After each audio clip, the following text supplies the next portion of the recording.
இன்றைக்கி நமக்கு நெல்லிக்காய் ரசம் எப்படி செய்கிறதுன்னு பார்க்கலாம். அதுக்கு தேவையான பொருட்கள், நான் 4 நெல்லிக்காய் எடுத்துருக்கிறேன்.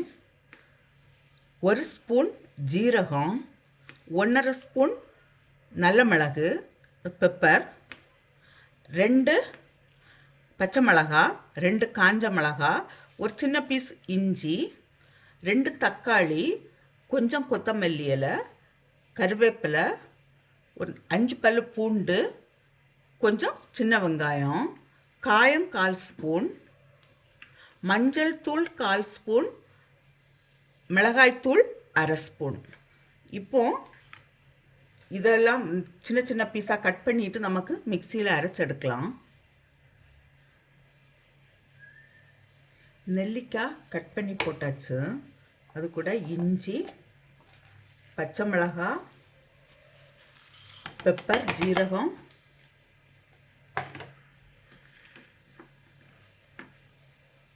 சின்ன வெங்காயம், பூண்டு.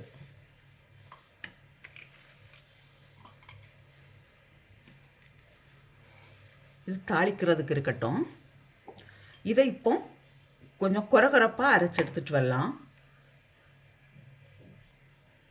இதில் இப்போ கருவேப்பிலையும் போட்டு அரைக்கிறேன்.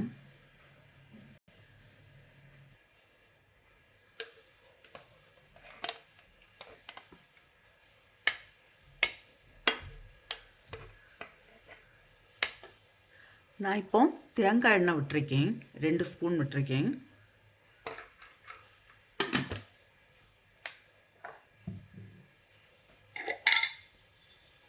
கடுகு,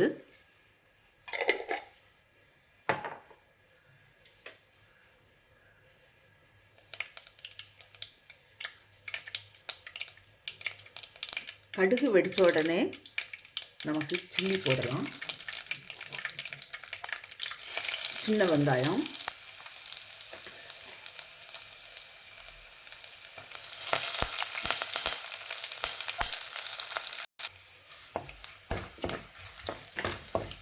இப்போ கட் பண்ணி வச்சிருக்கிற தக்காளியை போடுறேன்.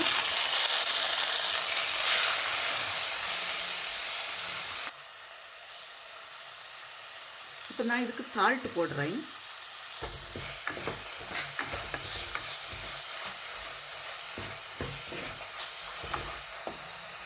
மஞ்சள் தூளும் அந்த மிளகாய் தூளும் போடலாம்.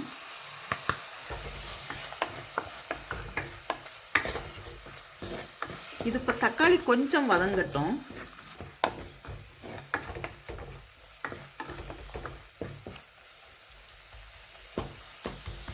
இப்போ மிக்சியில் நம்ம அரைச்சி வச்சிருக்கிற நெல்லிக்காய் எல்லாம் போடலாம்.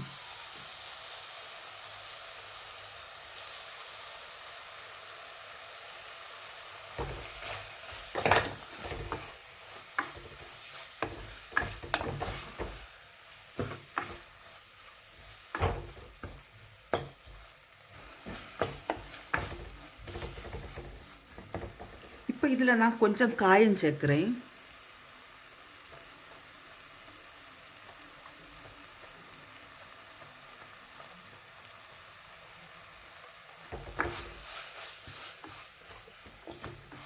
இனி இதுக்கு தேவையான அளவு நமக்கு தண்ணி விடலாம்.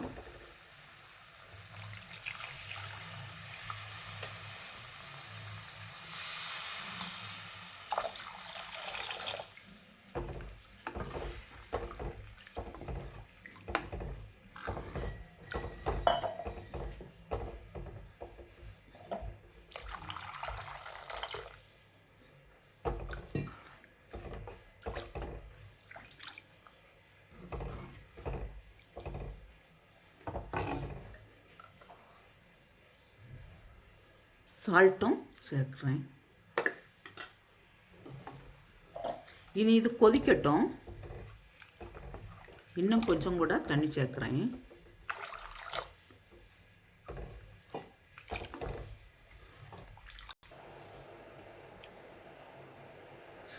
ரசம் கொதிக்க தொடங்கியாச்சு.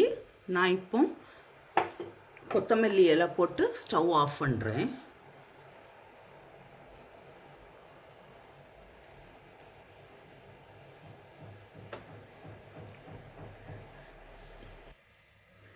இந்த ரசம் வந்து ரைஸுக்கு கூட சாப்பிட்றதுக்கு நல்லா இருக்கும். இப்போ நமக்கு ஜலதோஷம் ஏதாவது இருந்துன்னா அந்த டைம்லேயும் நமக்கு இந்த ரசம் வச்சு சாப்பிடும்போது நல்லா இருக்கும். இதே போல் நீங்களும் செய்து பாருங்கள். செய்து பார்த்து உங்களுடைய கருத்துக்களை தெரிவிங்க. உங்களுக்கு இந்த சமையல் பிடிச்சிருக்குன்னா சப்ஸ்கிரைப் பண்ணுங்கள்.